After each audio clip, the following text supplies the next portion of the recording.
Hello friends, welcome to tech creations. आज के इस एपिसोड में हम करने जा रहे हैं डेनियल रूबिनफील्ड और रॉबर्ट पिंडिक की माइक्रो इकोनॉमिक्स बुक का रिव्यू। दोस्तों, इस बुक को पियर्सन ने पब्लिश किया है और ये इस बुक का 8 एडिशन है और 2020 का ही रीप्रिंट इंप्रेशन है। आज की इस वीडियो में आप जानेंगे इस बुक के कंटेंट के बारे में। वैसे ये जो बुक है वो माइक्रो इकोनॉमिक्स की थ्योरी और प्रिंसिपल पर बेस्ड है। अगर आप एक अंडर ग्रेजुएट स्टूडेंट हैं तो यकीन मानिए इसका कंटेंट आपके लिए यूजफुल हो सकता है। हालांकि ये बुक में कहीं पे भी स्पेसिफाइड नहीं है कि आप अगर ग्रेजुएशन परस्यू कर रहे हो इकोनॉमिक्स में तभी ये बुक आप पढ़ सकते हो। अगर आपका इंटरेस्ट है माइक्रो इकोनॉमिक्स के बारे में जानने का तब भी आप इस बुक को बाइट कर सकते हैं। 829 इस बुक की एमआरपी है, लेकिन डिस्काउंटेड रेट्स पे आप इसे परचेस कर सकते हैं और डिस्क्रिप्शन में आपको बाय लिंक मिल जाएगी जहाँ से आप इसे चेकआउट कर पाएंगे। बात की जाए कंटेंट की तो इसमें आपको 4 पार्ट्स मिल जाते हैं जिसमें आपको 18 चैप्टर्स मिलते हैं। इसके बाद आपको एक अपेंडिक्स मिलता है और लास्ट में आपको इकोनॉमिकल टर्म्स की अल्फाबेटिकल ऑर्डर में ग्लॉसी मिलती है जो काफी ज्यादा इंपॉर्टेंट है आपके लिए, जिससे आप इकोनॉमिकल डेफिनेशंस ग्रैस्प कर सकते हो। ओवरऑल ये बुक कैसी है, क्या क्या फायदे रहते हैं इस बुक को पढ़ने के, क्या आप इस बुक से माइक्रो इकोनॉमिक्स के कंसेप्ट क्लियर कर सकते हो और आप अपने एग्जाम्स में जो एकेडमिक एग्जाम्स होते हैं आइदर एट ग्रेजुएशन और पोस्ट ग्रेजुएशन लेवल उनमें अच्छा परफॉर्म कर सकते हो। ये सभी चीजें मैं इस वीडियो में आपको आगे क्लियर कर दूंगा, इसलिए वीडियो को ध्यान से देखिएगा। तो वीडियो को शुरू करते हैं और करते हैं इस बुक के कंटेंट का रिव्यू कम एनालिसिस।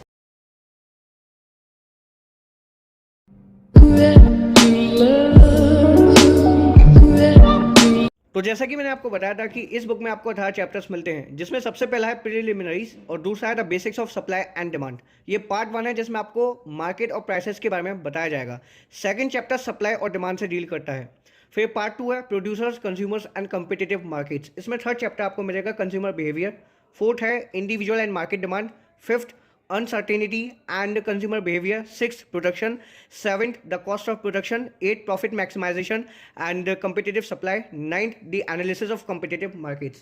फिर part 3 है market structure and competitive strategy. Market power, monopoly and monospony. Pricing with market power, monopolistic competition and oligopoly. Game theory and competitive strategy. Markets for factor inputs. Investment, time and capital markets. ये सभी chapters part 3 में आपको देखने को मिल जाएंगे। Part 4 है information, market failure and the role of government. इसमें 16 chapter है general equilibrium and economic efficiency. 17th markets with asymmetric information. 18th externalities and public goods. उसके बाद आपको बेसिक्स ऑफ रिग्रेशन नाम का एक अपेंडिक्स मिलेगा, ग्लॉसी मिलेगी इंपॉर्टेंट इकोनॉमिकल टर्म्स की, और जो सिलेक्टेड एक्सरसाइज है इस बुक के 18 चैप्टर्स की उनके आपको आंसर्स मिलेंगे। दोस्तों, बात की जाए इस बुक के ऑथर्स की तो जैसा मैंने आपको बताया था रॉबिन पिंडिक और डेनियल रूबिनफील्ड ने इस बुक को लिखा है। जो रॉबर्ट पिंडिक हैं वो MIT में यानी कि मैसाचुसेट्स इंस्टीट्यूट ऑफ टेक्नोलॉजी में प्रोफेसर हैं इकोनॉमिक्स के। वही जो डेनियल आर रूबिनफील्ड हैं वो professor of law and professor of economics हैं यूनिवर्सिटी ऑफ कैलिफोर्निया में। तो काफ़ी ज़्यादा एक्सपीरियंस्ड ऑथर्स हैं इस बुक के। इसी बात से अंदाज़ा लगा सकते हो कि कंटेंट इस बुक का कितना रिच रहेगा। तो चलिए हम एक चैप्टर को देख लेते हैं जिससे हमें आइडिया लग जाए कि ये बुक किस पैटर्न पर बेस्ड है। Part 1 introduction, markets and prices. पहला चैप्टर है प्रिलिमिनरीज। इकोनॉमिक्स की ब्रांचेस हैं माइक्रो इकोनॉमिक्स और मैक्रो इकोनॉमिक्स, उनके बारे में बताया जाएगा। साइड में आप ये देख ही सकते हैं ये चैप्टर आउटकम्स, मतलब आप क्या क्या पढ़ोगे इस चैप्टर में। फिर लिस्ट ऑफ एग्जाम्पल्स, कुछ एग्जाम्पल्स भी आपको इसमें गिवन होते हैं और साइड में आपको इंपॉर्टेंट डेफिनेशंस भी मिल जाएंगी। जैसे ये एक कंप्लीट थ्योरी है, थ्योरी के बीच में शॉर्टलाइज करके आपको जो डेफिनेशंस मिलती हैं वो यहाँ पे कॉलम में मिल जाती है, जिससे कि आप इन डेफिनेशंस को लर्न कर सको, क्योंकि ये जो डेफिनेशंस हैं वो आपके एग्जाम में काम आएंगी। आप इनको लर्न कर सकते हो, मेमोराइज कर सकते हो। और फिर ये positive versus normative analysis, what is a market, market क्या होता है, मार्केट की डेफिनेशन आपको यहाँ पे मिल जाएगी। Collection of buyers and sellers that through their actual और potential interactions determine the price of a product और सेट ऑफ प्रोडक्ट्स। तो कंप्लीट थ्योरी मिल जाती है। फिर ये competitive versus non competitive markets, market definition, the extent of a market. फिर ये एग्जाम्पल 1.1 है द मार्केट फॉर स्वीटनर्स। बीच बीच में आपको एग्जाम्पल्स दिए गए हैं जिससे कि आप जो माइक्रो इकोनॉमिक्स की थ्योरी है उसको अच्छे से समझ सको, मतलब प्रैक्टिकल लाइफ में माइक्रो इकोनॉमिक्स कैसे अप्लाई होती है वो सब आप जान सको। ये एग्जाम्पल 1.2 है a bicycle is a bicycle और इज इट। को ये जो एग्जाम्पल्स दिए गए हैं इससे ये होगा कि आप प्रैक्टिकल अप्रोच अपना पाओगे माइक्रो इकोनॉमिक्स पढ़ने के साथ साथ। थर्ड टॉपिक है इस चैप्टर का real versus nominal prices. Nominal price, real price, consumer price index, producer price index, ये कुछ डेफिनेशंस आपको मिल जाएंगी। फिर एग्जाम्पल 1.3 है the price of x and the price of a college education. फिर एग्जाम्पल 1.4 द मिनिमम वेज।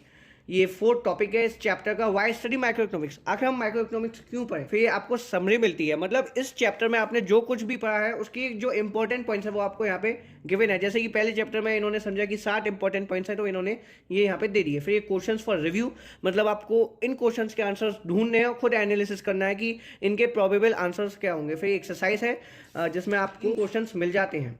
ये second chapter start हो जाता है the basics of supply and demand. तो दोस्तों मुझे उम्मीद है कि आपको इस बुक के कंटेंट के बारे में आइडिया लग गया होगा कि इसमें आपको थ्योरी मिलती है, थ्योरी के साथ साथ आपको डेफिनेशन भी मिल जाती है अलग से साइड में या फिर नीचे, जिससे आप उनको लर्न कर सको। एग्जाम्पल्स मिल जाते हैं ताकि आप अच्छे से माइक्रो इकोनॉमिक्स के कंसेप्ट को जान लो और उनको कैसे प्रैक्टिकल लाइफ में अप्लाई किया जाता है वो भी आपको पता चल जाए। और उसके बाद आपको एक्सरसाइज मिल जाती है, समरी मिल जाती है चैप्टर के बाद, और आपको क्वेश्चंस फॉर रिव्यू मिल जाते हैं जिससे आप खुद का एनालिसिस कर सकते हो कि इस चैप्टर को पढ़ने के बाद आपने क्या सीखा है। तो मैंने बताया था 18 चैप्टर आपको इसमें मिल जाते हैं। बुक काफ़ी अच्छी है, अगर आप माइक्रो इकोनॉमिक्स को जानना चाहते हो, पढ़ना चाहते हो, तो आप इस बुक को बाय कर सकते हो।